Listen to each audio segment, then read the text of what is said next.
آله وأصحابه أجمعين.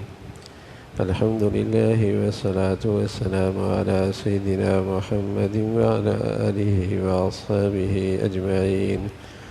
أما بعد فأعوذ بالله من الشيطان الرجيم. بسم الله الرحمن الرحيم. لا يؤاخذكم الله باللغو في أيمانكم. اللہ تعالیٰ تم پر آخرت میں داروگیر نہ فرمائیں گے، پکڑ نہ فرمائیں گے تمہاری قسموں میں ایسی بیہودہ قسم پر.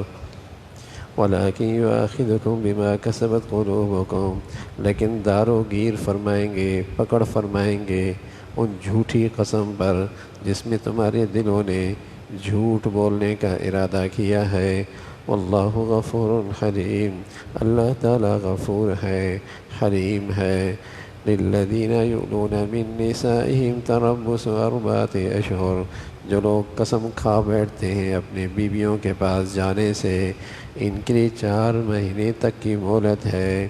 فَإِنْ فَاءُوا، سو اگر یہ لوگ قسم توڑ کر عورت کی طرف رجوع کر لیں، فَإِنَّ اللَّهَ غَفُورٌ رَحِيمٌ، تو اللہ تعالیٰ معاف کر دیں گے، رحمت فرما دیں گے.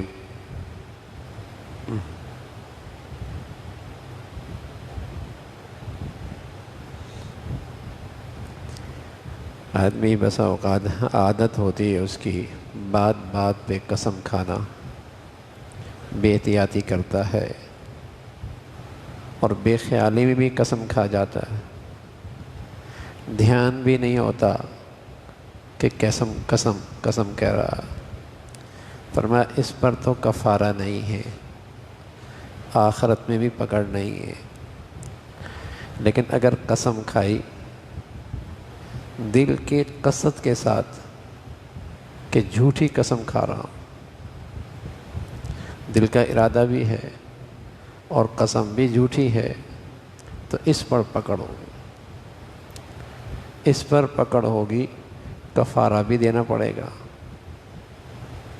کسی کے ساتھ کاروباری معاملہ ہے یا کوئی اور کسی معاملے میں قسم کھا رہا کہ میں فلاں دن آپ کو یہ چیز دے دوں گا،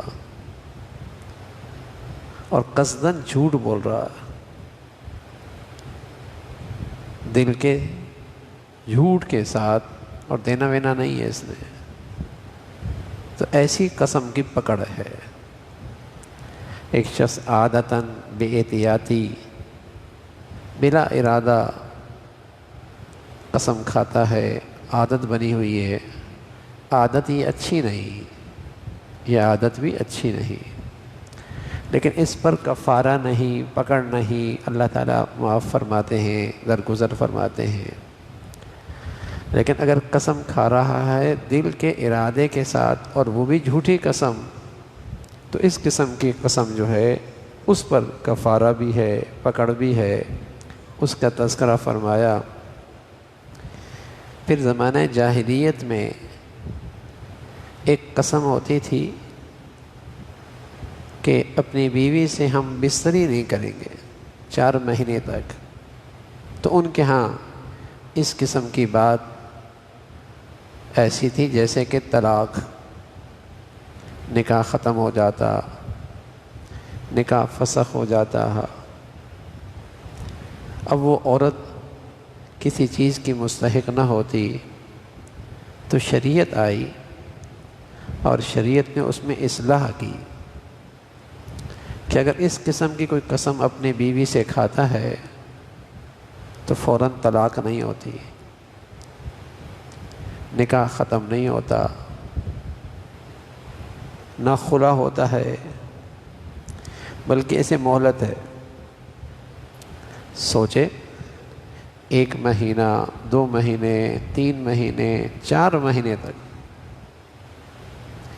اگر یہ اپنی اس قسم سے رجوع کر لیتا ہے، توڑ دیتا ہے اور اپنی بیوی کی طرف چلا جاتا ہے، تو اللہ تعالیٰ بھی معاف فرما دیں گے.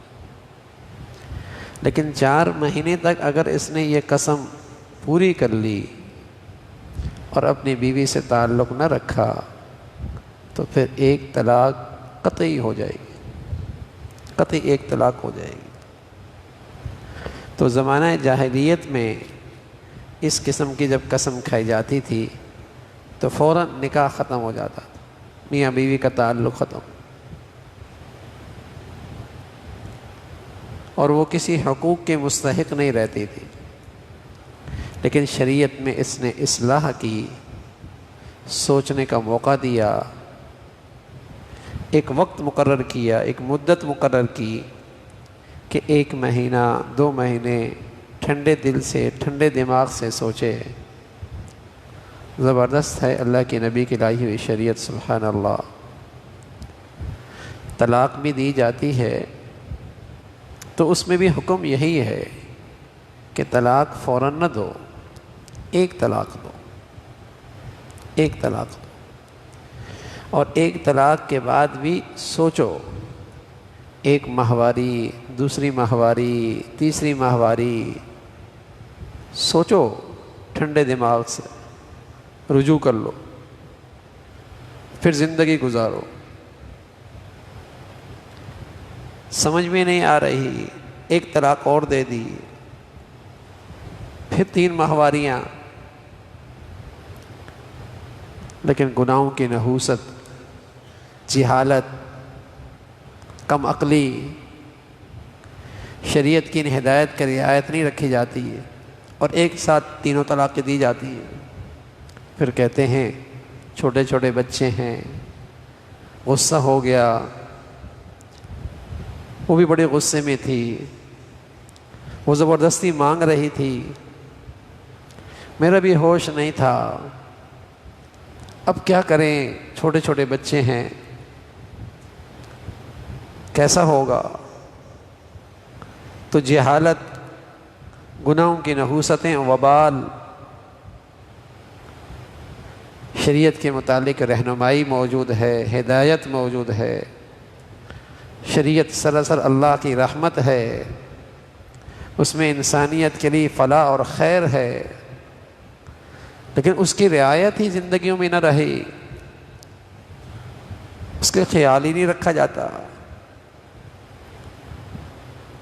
تو زمانہ جاہلیت میں اس قسم کی قسم تھی، تو شریعت نے آ کر اس کی اصلاح کی کہ فوراً طلاق نہیں ہوتی، میاں بیوی کا تعلق ختم نہیں ہوتا، 4 مہینے کی مہلت دی، اور اس دوران اگر کوئی اپنی بیوی کی طرف رجوع کر لیتا ہے کوئی بات نہیں، وہ زندگی گزارے، اور اگر اس 4 مہینے تک اگر وہ تعلق نہیں رکھتا اور اپنی یہ قسم پوری کر لیتا ہے تو پھر 1 طلاق قطعی واقع ہو جاتی ہے۔ اس کا تذکرہ فرمایا کہ ایسا ہو، اور اللہ تعالیٰ بڑے معاف کرنے والے ہیں اور بڑی رحمت فرمانے والے ہیں۔ اللہ تعالیٰ عمل کی توفیق نصیب فرمائے۔